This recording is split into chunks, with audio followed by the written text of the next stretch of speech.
കിഴക്കു ദിക്കിലെ ചെന്തെങ്ങിൽ കരിക്കു പൊന്തിയ നേരത്തെ മുറിക്കുന്തയ്യേ നിന്നോട് ചോട്ടിൽ മുറുക്കി തുപ്പിയതാരാണ്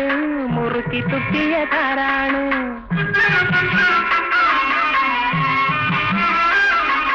കിഴക്കു ദിക്കിലെ ചെന്തെങ്ങിൽ കരിക്കു പൊന്തിയ നേരത്തെ